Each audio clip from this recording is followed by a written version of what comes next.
Good morning, everyone. Ma'am, koi ngasi ani suba numit ko koi free online stock market class ki ko. Ado hari basi ki free online stock market class da koi na tau ga doi se koi tam ga doi ba koi na khang ga doi se kai kai no ha ga di koi na stock market da koi na kamai tau ra ga ko koi loss se avoid tau ga da gi ha basi ki learn tau ga doi ni na ta. Then stock market se koi na lai se da ngasai han ba da koi na tam ga doi se koi unit 1 2 3 da ina hai ba the basic stock market ka basic stock market ne pura free ni sam ta lok je de ka morning da khoi 5:30 matam se da khoi gi kano se lai gani YouTube live class aduga YouTube ta recording lai gani whole day jengning ba matam da jengbu ya gani ka aduga evening da 7 pm da hai ba same class se khoi Google Meet ta gani ka kanagumba class se join tawningba duga video se hana jengba mi yauragadi ko khogi video se description da khogi WhatsApp number jaw jari bani ko haribo WhatsApp number sida text tawbiro aduga khogi WhatsApp group da join tawbiba yani ko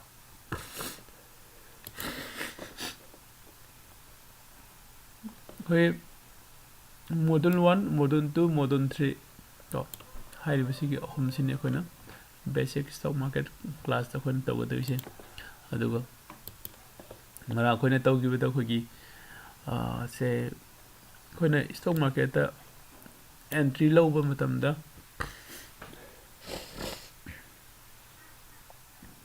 buyer oina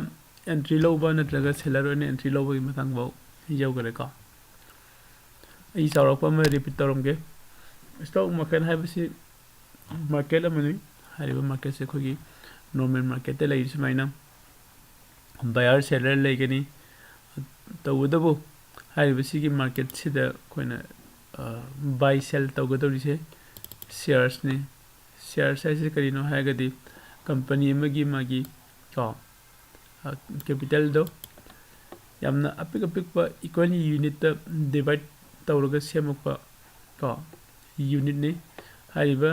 unit sigi unit amamam se khoina share amam hana kaugani ko aduga hariba share amasigi value leigani ko share amagi value se depend kanada sai khogi market ki capital value do company dugi aduda depend tawe ko aduga share se leiraga thamiba mi singsina khoina shareholder hare khangnai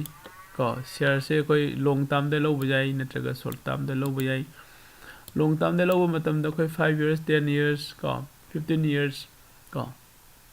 loaning ko matam de lo bajai do koi na long term de lo re 10 years ki lo re 15 years ki lo re haraga kai gu matam da koi na marak ta paisa da ka ore koi jon tho ge natraga thado khra ge khallaga so thado ki bajai kanam da depend tau de ko ai ge finger de loina control kan lai duini khogi insurance ka jaw bodona fixed deposit thammadona khoina bank na selaga khidawraga aigi sigi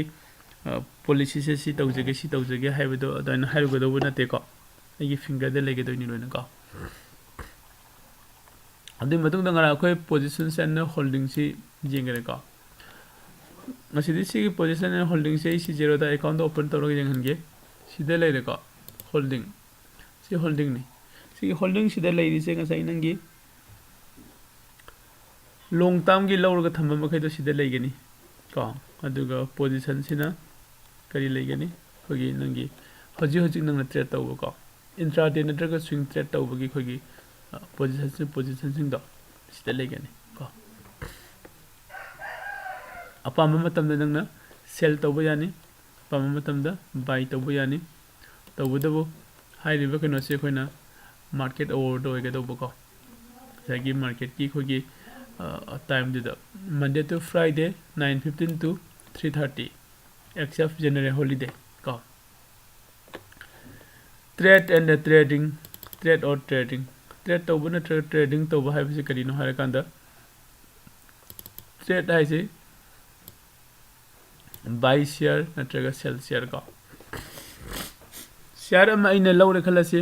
ꯑꯗꯨꯒ ꯁꯤꯌꯔꯁꯦ ꯌꯣꯜꯂꯦ ꯈꯜꯂꯁꯤ ꯍꯥꯏꯔꯤꯁꯤ ꯑꯩꯈꯣꯏꯅ ꯁꯤꯌꯔ ꯑꯃ ꯂꯩꯕ ꯁꯤꯌꯔ ꯑꯃ ꯌꯣꯟꯕꯁꯦ ꯑꯩꯈꯣꯏꯅ trade ꯇꯧꯕ ꯍꯥꯏꯅ ꯈꯪꯅꯩꯀꯣ ꯑꯗꯨꯒ ꯑꯩꯈꯣꯏꯅ ꯇ꯭ꯔꯦꯗ ꯂꯧꯕꯁꯤꯗ ꯕꯌꯥꯔ ꯑꯣꯏꯅ ꯇ꯭ꯔꯦꯗ ꯂꯧꯕ ꯁꯦꯂꯔ ꯑꯣꯏꯅ ꯇ꯭ꯔꯦꯗ ꯂꯧꯕ ꯑꯩꯈꯣꯏꯅ ꯍꯥꯏꯔꯤꯁꯤ ꯉꯁꯥꯏꯒꯤ ꯁꯤꯗ ꯂꯩꯔꯤꯁꯦ ꯋꯥꯟ ꯇ꯭ꯔꯦꯗ ꯍꯥꯏꯔꯤꯁꯦ ꯇ꯭ꯔꯦꯗ ꯑꯃ ꯍꯥꯏꯕꯁꯦ ꯕꯥꯏ ꯑꯃꯒ ꯁꯦꯜ ꯑꯃꯒꯅꯤ ꯕꯌꯥꯔ ꯑꯣꯏꯅ ꯑꯦꯟꯇ꯭ꯔꯤ ꯂꯧꯔꯒꯅ ꯕꯥꯏ ꯍꯥꯟꯅ ꯇꯧꯔꯒ ꯀꯣꯟꯅ ꯁꯦꯜ ꯇꯧꯒꯅꯤꯀꯣ ꯁꯤꯌꯔꯁꯦ ꯑꯗꯨꯒ ꯑꯃꯨꯛ ꯑꯩꯈꯣꯏꯅ ꯁꯦꯂꯔ ꯑꯣꯏꯅ ꯑꯦꯟꯇ꯭री ꯂꯧꯔꯒꯅ ꯁꯦꯜ ꯍꯥꯟꯅ ꯇꯧꯒꯅꯤ ꯑꯗꯨꯒ ꯕꯥꯏ ꯀꯣꯜ ꯇꯧꯔꯒ ꯂꯣꯏꯁꯤꯟꯒꯅꯤꯀꯣ ꯑꯗꯨꯒ ꯉꯔꯥꯡ ꯑꯩꯈꯣꯏ ꯁꯦꯕꯤꯒꯤ ꯃꯇꯥꯡꯗ ꯌꯦꯡꯉꯤ ꯀꯣ security and exchange board of India ꯍꯥꯏꯔꯤꯕꯁꯤꯒꯤ ꯁꯦꯕꯤꯁꯤꯅ ꯏꯁꯇꯣꯛ ꯑꯦꯛꯁꯆꯦꯟꯖ ꯑꯅꯤ ꯔꯤꯒꯨꯂꯦꯠ ꯇꯧꯔꯒ ꯊꯝꯃꯦ ꯍꯥꯏꯕꯅꯦ ꯃꯥꯁꯦ ꯏꯟꯗꯤꯌꯥꯒꯤ ꯏꯟꯗꯤꯌꯟ ꯒꯚꯔꯟꯃꯦꯟꯠꯒꯤ ꯑꯗꯨꯒꯨꯝꯕ ꯀꯩꯅꯣꯅꯤ ꯑꯩꯈꯣꯏꯒꯤ ꯕꯣꯗꯤ ꯑꯃꯅꯤ security exchange board of India ꯁꯦꯕꯤꯁꯤ ꯁꯦꯕꯤꯁꯤꯅ ꯑꯩꯈꯣꯏꯒꯤ ꯏꯁꯇꯣꯛ ꯑꯦꯛꯁꯆꯦꯟꯖ ꯑꯅꯤ ꯀꯣ ꯏꯁꯇꯣꯛ ꯑꯦꯛꯁꯆꯦꯟꯖ ꯑꯅꯤ ꯔꯤꯒꯨꯂꯦꯠ ꯇꯧꯔꯒ ꯊꯝꯃꯤ ꯑꯃꯅ ꯑꯦꯟ ꯑꯦꯁ ꯁꯤꯅꯤ ꯑꯃꯅ ꯕꯤ ꯑꯦꯁ ꯁꯤꯅꯤ ꯀꯣ ꯍꯥꯏꯔꯤꯕ ꯑꯦꯟ ꯑꯦꯁ ꯁꯤ ꯑꯃꯅ ꯕꯤ ꯑꯦꯁ ꯁꯤꯁꯤꯒꯤ ꯃꯈꯥꯁꯤꯗ ꯔꯦꯖꯤꯁꯇꯥꯔ ꯇꯧꯔꯛꯄ ꯀꯝꯄꯅꯤ ꯈꯨꯗꯤꯡꯃꯛ ꯀꯣ ꯑꯗꯨꯒꯤ ꯃꯥꯒꯤ ꯔꯦꯖꯤꯁꯇꯥꯔ ꯇꯧꯔꯒ ꯂꯩꯕ ꯀꯝꯄꯅꯤꯁꯤꯡꯗꯣ ꯑꯗꯨꯗ ꯑꯩꯈꯣꯏꯅ ꯀꯝꯄꯅꯤꯁꯤꯡꯁꯤꯒꯤ ꯁꯤꯌꯔꯁꯦ ꯂꯧꯕ ꯌꯥꯒꯅꯤ ꯍꯥꯏꯕꯅꯦꯕꯀꯣ ꯑꯗꯣ ꯑꯩꯈꯣꯏꯅ ꯀꯝꯄꯅꯤꯁꯤꯒꯤ ꯁꯤꯌꯔꯁ ꯂꯧꯒꯦ ꯅꯠꯇ꯭ꯔꯒ ꯑꯩꯈꯣꯏ ꯁꯦ ꯏꯁꯇꯣꯛ ꯀꯩꯅꯣꯗ ꯇ꯭ꯔꯦꯗꯤꯡ ꯇꯧꯒꯦ ꯍꯥꯏꯔꯒꯗꯤ ꯀꯣ ꯑꯩꯈꯣꯏꯗ ꯗꯔꯀꯥꯔ ꯑꯣꯏꯔꯤꯁꯦ ꯀꯩꯅꯣ ꯍꯥꯏꯀꯥꯟꯗ ꯖꯦꯔꯣꯗꯥ ꯑꯦꯀꯥꯎꯟ ꯑꯃ ꯗꯔꯀꯥꯔ ꯑꯣꯏꯀꯣ ꯍꯥꯏꯔꯤꯕ ꯖꯦꯔꯣꯗꯥ ꯑꯦꯀꯥꯎꯟꯁꯦ ꯂꯝꯖꯤꯡ ꯃꯩꯔꯥ ꯑꯦꯀꯥꯗꯃꯤꯒꯤꯁꯨ ꯑꯩꯈꯣꯏꯒꯤ ꯖꯦꯔꯣꯗꯥꯒ ꯄꯥꯔꯠꯅꯔ ꯑꯣꯏ ꯀꯣ ꯑꯗꯨꯅ ꯀꯅꯥꯒꯨꯝꯕ ꯖꯦꯔꯣꯗꯥ ꯑꯦꯀꯥꯎꯟ ꯑꯩꯈꯣꯏꯒꯤ ꯁꯤꯒꯤ ꯄꯥꯔꯠꯅꯔꯁꯤꯒꯤ ꯃꯈꯥꯗ ꯑꯣꯄꯟ ꯇꯧꯃꯤꯟꯅꯁꯦ ꯑꯗꯨꯒ ꯈꯨꯗꯣꯡꯆꯥꯕ ꯑꯇꯩꯁꯤꯁꯨ ꯐꯪꯕꯤꯌꯨꯀꯣ ꯃꯁꯤ ꯑꯩꯈꯣꯏꯅ ꯑꯃꯨꯛ ꯅꯩꯅꯗꯣꯏꯁꯤꯅ ꯀꯝꯄꯅꯤ ꯑꯃꯅ ꯀꯩꯗꯧꯕꯒꯤ ꯑꯩꯈꯣꯏꯅ ꯏꯁꯇꯣꯛ ꯑꯦꯛꯁꯆꯦꯟꯖꯇ ꯑꯦꯟ ꯑꯦꯁ ꯁꯤꯗ ꯅꯠꯇ꯭ꯔꯒ ꯕꯤ ꯑꯦꯁ ꯁꯤꯗ ꯀꯩꯗꯧꯕꯒꯤ ꯑꯩꯈꯣꯏꯒꯤ ꯁꯦ ꯔꯦꯖꯤꯁꯇꯥꯔ ꯇꯧꯗꯣꯏꯅꯣꯕꯀꯣ ꯀꯩꯗꯧꯕꯒꯤ ꯔꯦꯖꯤꯁꯇꯥꯔ ꯇꯧꯗꯣꯏꯅꯣ ꯑꯗꯨꯒ ꯔꯦꯖꯤꯁꯇꯔ ꯇꯧꯔꯕ ꯃꯇꯨꯡꯗ ꯀꯣ ꯀꯝꯄꯅꯤꯁꯦ ꯑꯩꯈꯣꯏꯒꯤ ꯁꯣꯔꯤ ꯀꯥꯟꯅꯕ ꯀꯩꯀꯩ ꯐꯪꯕꯅꯣ ꯀꯣ ꯑꯗꯨꯒ ꯀꯝꯄꯅꯤ ꯑꯃꯅ ꯀꯃꯥꯏꯅ ꯇꯧꯔꯒ ꯏꯁꯇꯣꯛ ꯃꯥꯔꯀꯦꯠꯇ ꯃꯥꯒꯤ ꯁꯤꯌꯔꯁꯦ ꯊꯥꯗꯣꯔꯛꯏꯅꯣ ꯍꯥꯏꯕꯗꯣ ꯑꯗꯨ ꯌꯦꯡꯃꯤꯟꯅꯁꯤꯀꯣ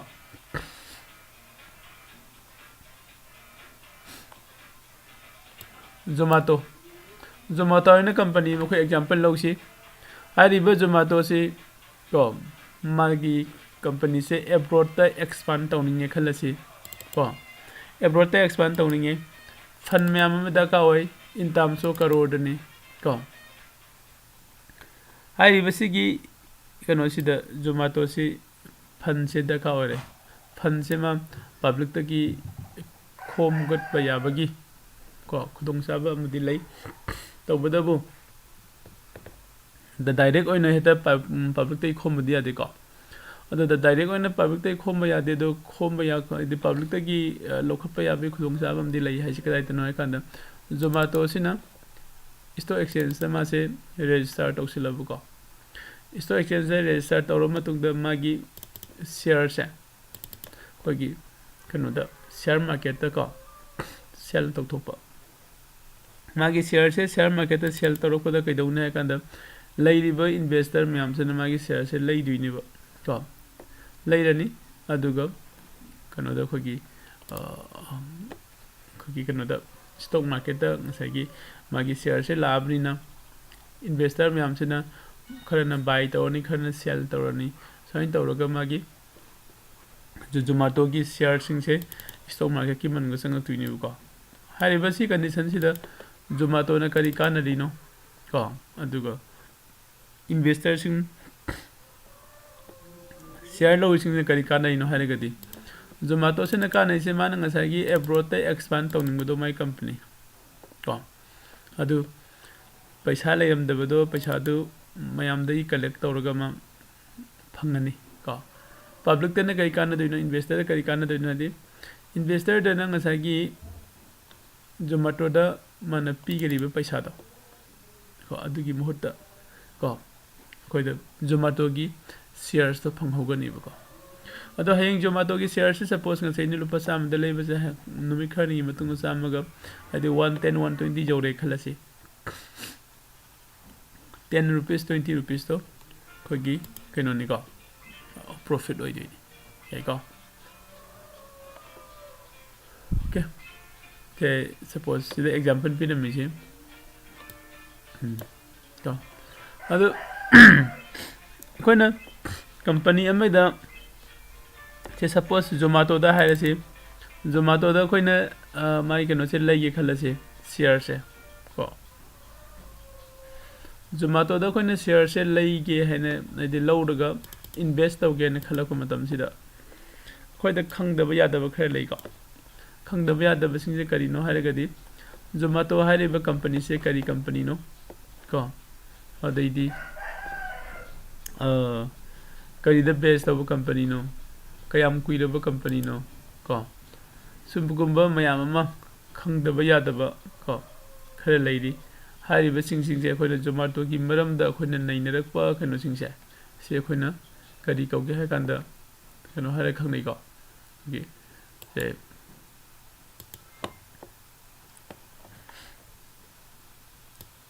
ꯐꯟꯗꯥꯃꯦꯟꯇꯦꯜ ꯑꯦꯅꯥꯂꯥꯏꯁꯤꯁ ꯀꯣ ꯐꯟꯗꯥꯃꯦꯟꯇꯦꯜ ꯑꯦꯅꯥꯂꯥꯏꯁꯤꯁꯁꯤꯗ ꯑꯩꯈꯣꯏꯅ ꯇꯧꯗꯣꯏꯁꯦ ꯀꯝꯄꯅꯤꯁꯤꯒꯤ ꯃꯔꯝꯗ ꯈꯪꯗꯣꯛꯇꯣꯏꯅꯤ ꯀꯔꯤꯒꯤ ꯈꯪꯗꯣꯏꯅꯣ ꯀꯝꯄꯅꯤꯗꯨꯗ ꯑꯩꯅ ꯏꯟꯚꯦꯁ ꯇꯧꯒꯦ ꯍꯥꯏꯔꯒꯗꯤ ꯐꯟꯗꯥꯃꯦꯟꯇꯦꯜ ꯑꯦꯅꯥꯂꯥꯏꯁꯤꯁꯁꯦ ꯑꯩꯈꯣꯏ ꯈꯪꯕ ꯃꯊꯧ ꯇꯥꯏꯀꯣ ꯅꯠꯇ꯭ꯔꯥ ꯐꯟꯗꯥꯃꯦꯟꯇꯦꯜ ꯑꯦꯅꯥꯂꯥꯏꯁꯤꯁꯁꯦ ꯑꯩꯈꯣꯏ ꯀꯃꯥꯏꯅ ꯈꯪꯒꯦ ꯍꯥꯏꯔꯒꯗꯤ ꯉꯁꯥꯏꯒꯤ ꯑꯩꯈꯣꯏꯒꯤ ꯁꯦ ꯑꯩꯈꯣꯏ ꯃꯃꯥꯡꯗ ꯑꯩꯈꯣꯏꯅ ꯌꯦꯡꯉꯤꯕ ꯃꯅꯤ ꯀꯟꯇ꯭ꯔꯣꯜ ꯍꯥꯏꯅ ꯂꯩꯀꯣ ꯋꯦꯕꯁꯥꯏꯠ ꯑꯗꯩꯗꯤ ꯑꯩꯈꯣꯏꯒꯤ investing.com ꯀꯥꯏꯅ ꯂꯩꯔꯤ ꯑꯗꯩꯗꯤ ꯑꯇꯣꯞ ꯑꯇꯣꯞꯄ ꯋꯦꯕꯁꯥꯏꯠ ꯃꯌꯥꯝ ꯑꯃ ꯂꯩꯔꯤꯀꯣ ꯇꯤꯛ ꯀꯥꯏꯅꯀꯣ ꯍꯥꯏꯔꯤꯕꯁꯤꯒꯤ ꯋꯦꯕꯁꯥꯏꯠꯁꯤꯡꯁꯦ ꯁꯤꯗ ꯑꯩꯈꯣꯏ ꯆꯪꯉꯒ ꯀꯝꯄꯅꯤꯁꯤꯒꯤ ꯃꯔꯝꯗ ꯅꯩꯅꯕ ꯌꯥꯏꯀꯣ ꯁꯄꯣꯁ ꯁꯤ investing.com ꯅꯦ ꯍꯥꯏꯔꯤꯕ investing.com ꯁꯤꯗ ꯑꯩꯈꯣꯏ ꯀꯩꯅꯣꯗ ꯊꯤꯁꯤ ꯁꯦ SBI ꯍꯥꯏꯔꯦ ꯔꯤꯂꯥꯌꯟꯁ ꯍꯥꯏꯔꯦ ꯃꯌꯥꯝ ꯑꯃ ꯊꯣꯛꯂꯛꯑꯦꯀꯣ ꯁꯤꯗ ꯑꯩꯈꯣꯏ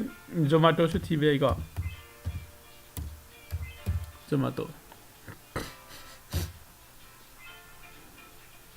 ꯖꯣꯃꯥꯇꯣ ꯂꯤꯃꯤꯇꯦꯠ ꯀꯣ NSCꯗ BSCꯗ ꯁꯨꯃꯥꯏꯅ ꯊꯣꯛꯂꯛꯑꯦꯀꯣ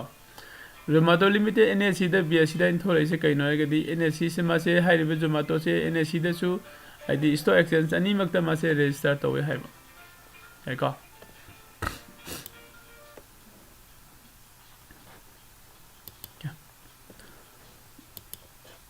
ꯁꯤꯗ ꯂꯩꯔꯦ ꯖꯣꯃꯥꯇꯣꯒꯤ ꯍꯧꯖꯤꯛ ꯍꯧꯖꯤꯛ ꯂꯩꯔꯤꯕ ꯄ꯭ꯔꯥꯏꯁ ꯂꯨꯄꯥ 50ꯒ ꯄꯩꯁꯥ 10ꯅꯤ ꯀꯣ ꯃꯥꯁꯦ ꯂꯨꯄा 2 ꯗꯥꯎन ꯇꯧꯔꯛꯑꯦꯀꯣ 2.50 माइनस रेट मान इसे कहीं कंद हानगी नहानगी प्राइस की ngaranggi trade to मासे डाउन खर चले हाइबनिको अदुगा मागी सीजन पीसिना साने सासे 3 months सिमनगो जोमाटो कमाई तौरगे हाइबदुनिको जोमाटो से सिदा 73 रुपीस यौरमिको ममांगदा 73 दगी हाई थरकपुदुना हजिक 50.20 द लैको सुम हाई थरक सकदब नते हयंग नमा हाइगलखिनि मासुको ओके अदुगा सिदा लाए अदु खोजिंगो मागी देगी रेंज हाइदि मासी ngarang nahan si kadai baw low and high challuge ko adai 52 weeks ki ren sahi amagi manung sida mana khwadi low da kaya da chatpa high na kaya yauba ko mamangi previous close ko haidi market closing to give kaya da to give no open na kaya da to give no volume haibam se lai hai khoi khan kani ko number of trades ne मी कैम जमना trade तौगिबा को average volume हुजि फाउ त कमाइने लैरिबा को मागिसिगी ईयरली चेंज से परसेंटेज कैम लैरिबा मार्केट की कैप को मार्केट कैप से करोड़ दनी को इन टर्म्स ऑफ शेयर दनी अदि 417.39 हाई से कोई कनोदनी करोड़दनी को अदुगा बेटा लेरे सिदने बिलियन द पीबे माले कनो investing.com दन को अदुगा माई रेशियो गा सो आइने सिदा खोइना से सपोज आइने सिदा लाइसे कगिनो हारे गदिंग सा खोइना कनोगी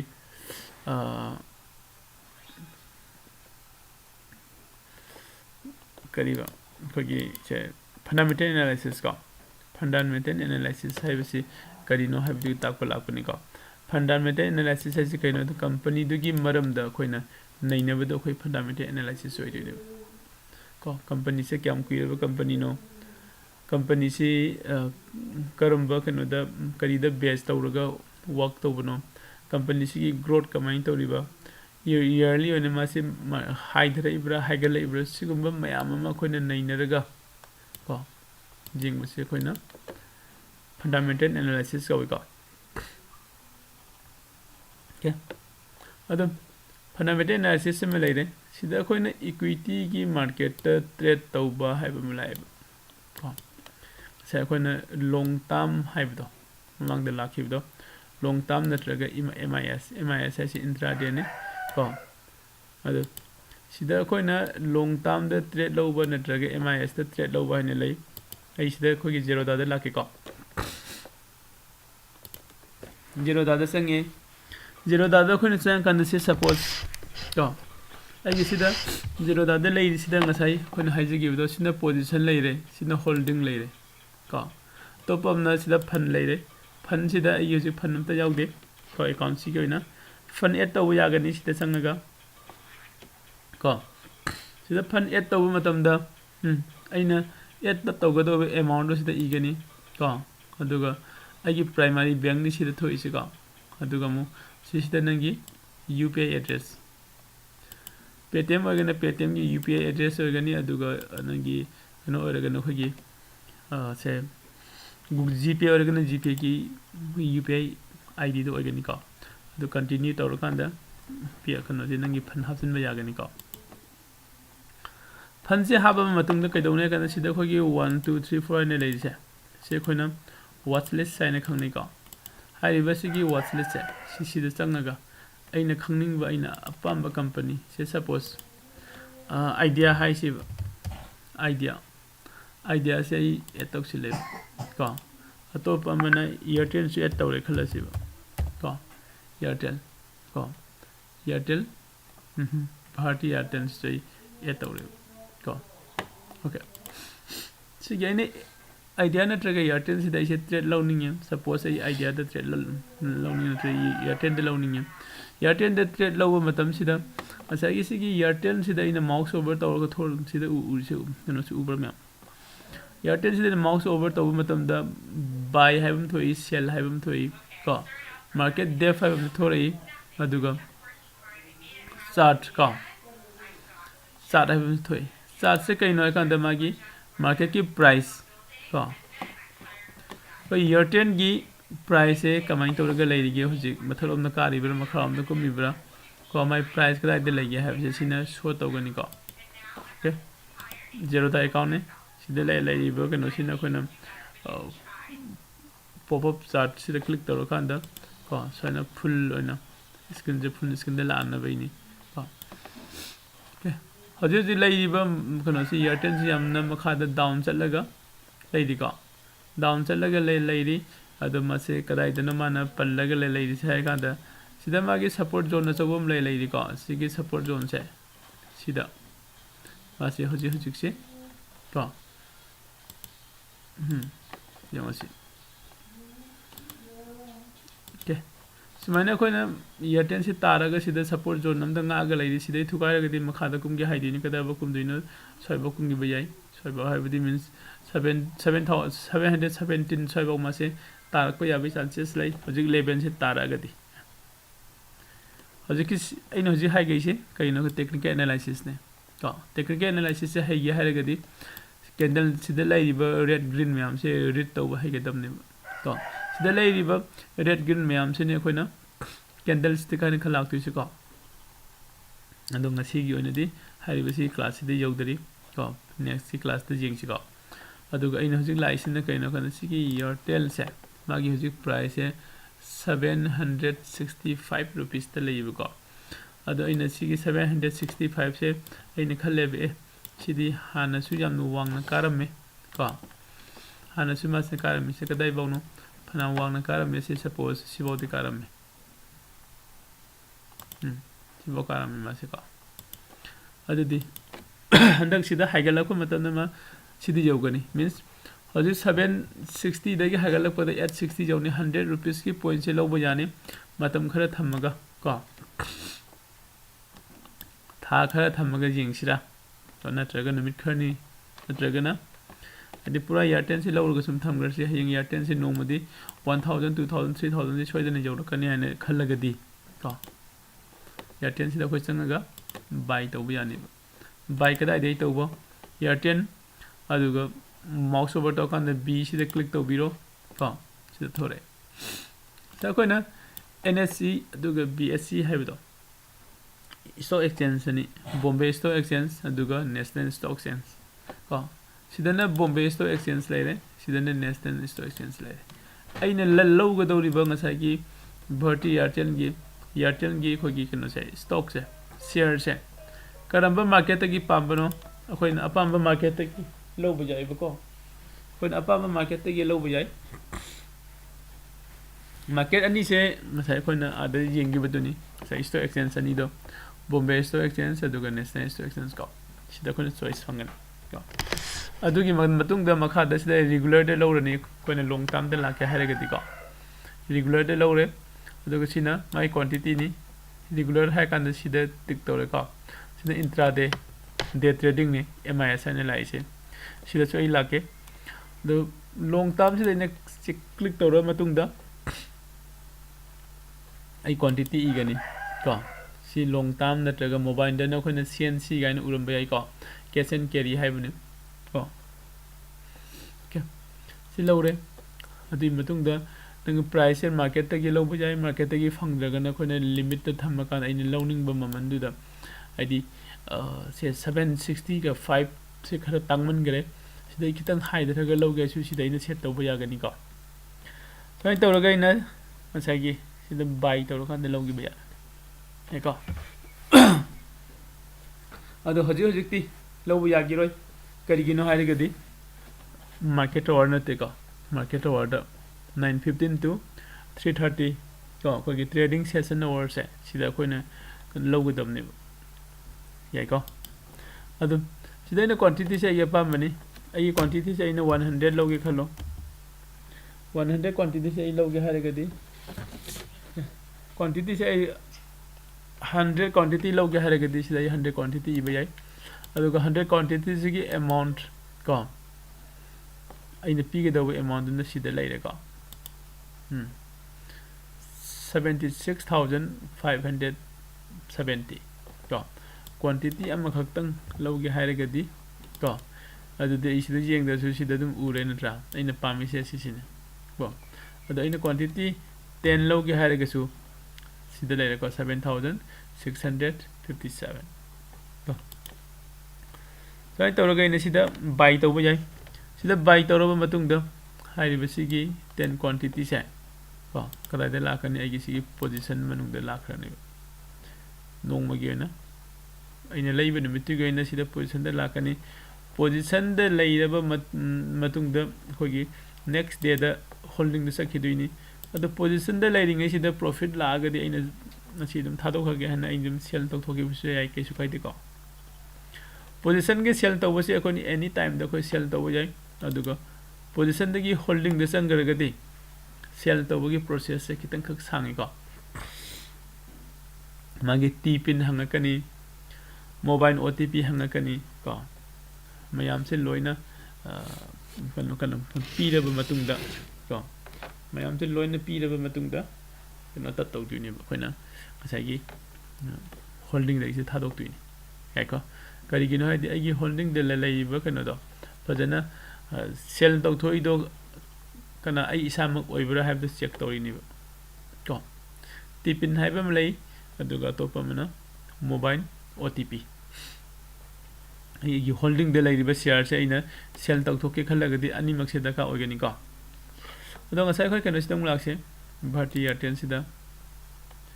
Airtel sida ngasai na sina buy tawrage entry lobagini sell tawrage entry lobu jari ko ado hiyang osida long term haire aduga sina intraday long term da ina trade loge haragadi ko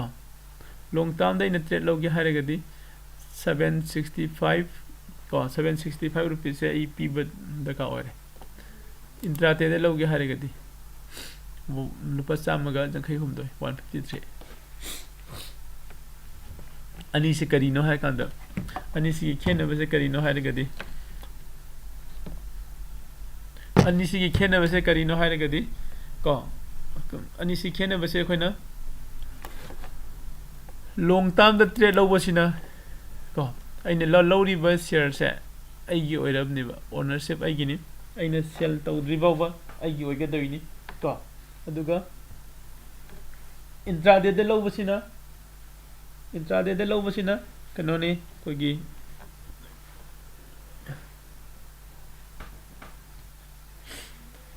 ngasi khaktangi ko share se ina lowraga aina business tawbugumani ko trade tawbane duna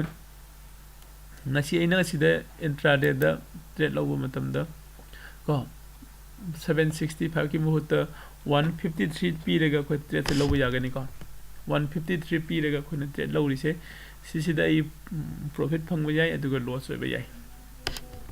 profit phangasu aigini loss oi phangasu aigini adu sigi award pa paisa 765 p do 153 khatang p rise mean sida wali se kya no 600 ko 612 mu wal leba hari basige 612 wal leba amount se kanana hapai no hai gadi broker na khoida hapi rakpani ba ko broker na khoida soina mating phangbi rak pa se khoina leveraging hara khangnai ba hai ko okay adu disi trade se lobo matam da broker na sengon da paisa myam puthore aina di khatang puthoe hore na gi profit la ka na mana magi share logo doira ha gi loroi ko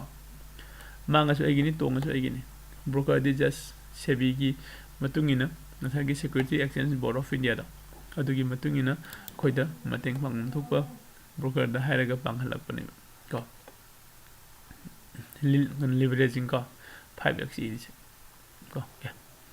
so na leveraging 5x size nga sagi sida dum jing biro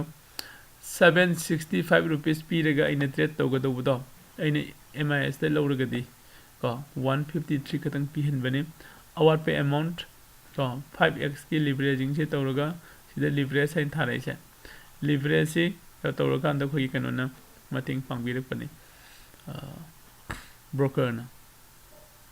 ko broker hai di Zerodha gumba ko okay adu masagi moi na sida mating pangbire adu ga sida intraday trade lobo yare adu long term ga intraday ga khena bidi kari no ha gadi long term de lawra gadi trade se ai gini adu gini khona adi sig share se ai oirabani ba adi aina low ikhon lairaga thambadu ga chamana duini ko low ikhon lairaga thambase koi aini head zone thoklen ga ai oidana adu aina chamana na sida su koina long term de shares lobo se aina zone ri ba ai oiduini ko adu naina full pay tawbani ba magi aseng real price ko adu ga intraday de lawragadi masagi 153 khatang tawise kaigina kanda si shares ai oide ngasi khatang gi lawbani baina ai ko myam ngasi khatang gi lawbani adu na kana kana si adu ga atopa point mana ai MIS da trade lawragadi MIS da trade lawragadi pung ahum ga minikul ka hadi ngasi loisilam ga doba trade sing ngasi exit tawrum ga doba hadi ngasi ina MIS da trade se buy tawraga lawre khalase ngasi sell tawrum ga doba ni ba ai mangera tongera ko aduga MIS da ngasi ina sell tawraga trade se lawre khalase ai exit tawrum ga damne buy tawraga ko ngasi mak MIS की full form ना क्या है no margin intraday square of 5 का square of 5 the exit तो वो तो नहीं का intraday से day trading नहीं का मागी मसा ना सुन ममिंग देशु ताक सिलम ने intraday हारी वैसे इन ngasi से trade से लौरो का ngasi से लोई सिलम द्रबा अदुदी broker की robot लागा trade से लोई सिन गने का auto square of 5 हम जाओ इसे सीधा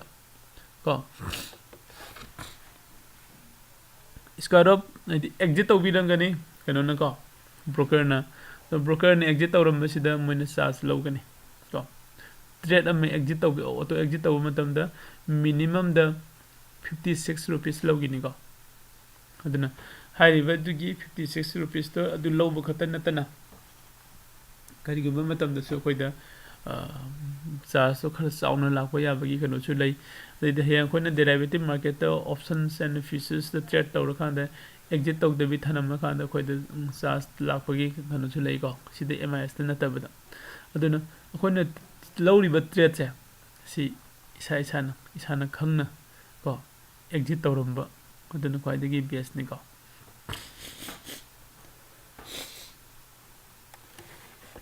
मैम जारी को लोइना या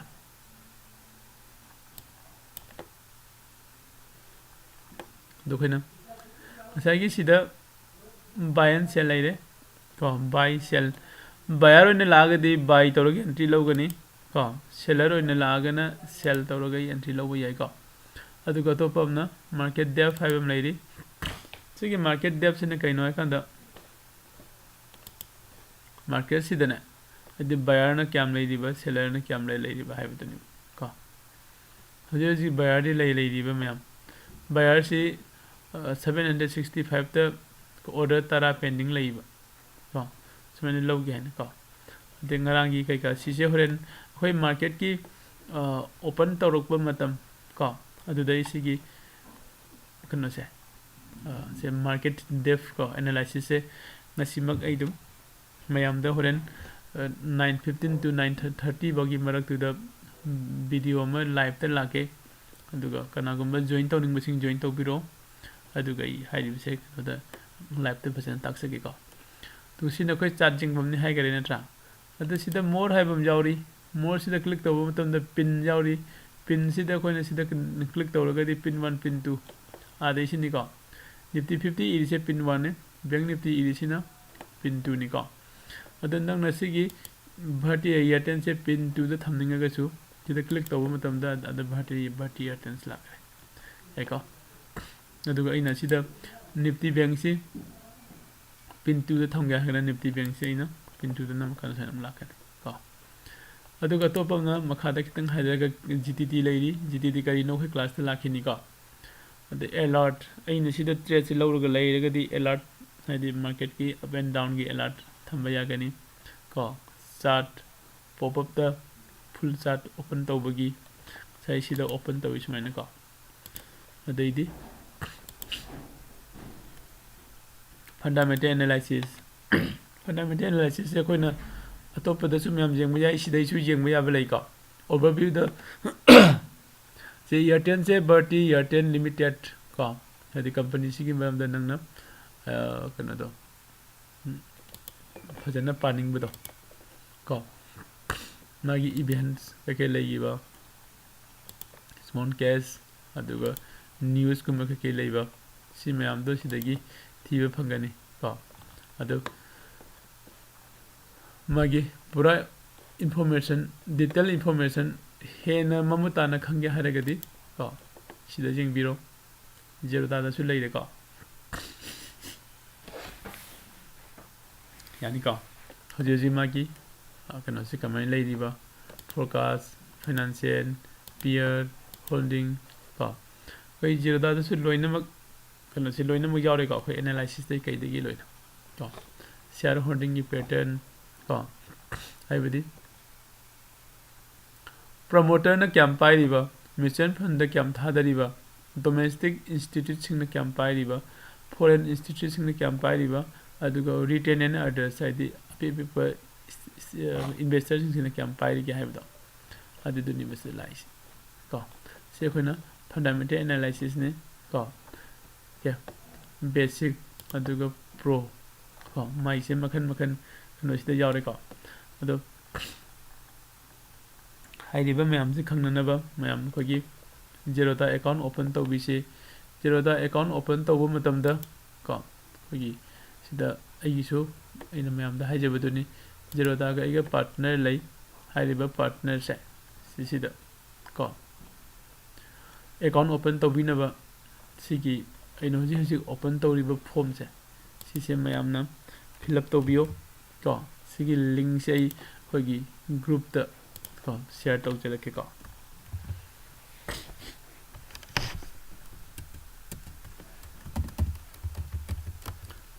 please fill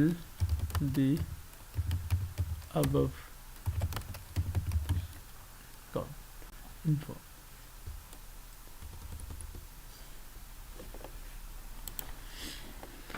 मैम दगी रिक्वेस्ट ने सिम खतंग मैम ना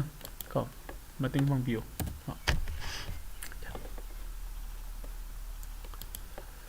अदो ngasiगidi koi classes swaide loisilage aduga horen ko day time dai masagi market depth analysis to ai mulak sege ko mayam join tawbiro aduga 7 PM da ko ngangi dawna hairiba class e koi kono da bagi Google Meet ta muk punna tomina se ko thank you ma'am सिगी कोई channel से subscribe तब कौबी गनो अदुगा friends इंग this share तब बसु कौबी गनो कनागुंबा स्टॉक मार्केट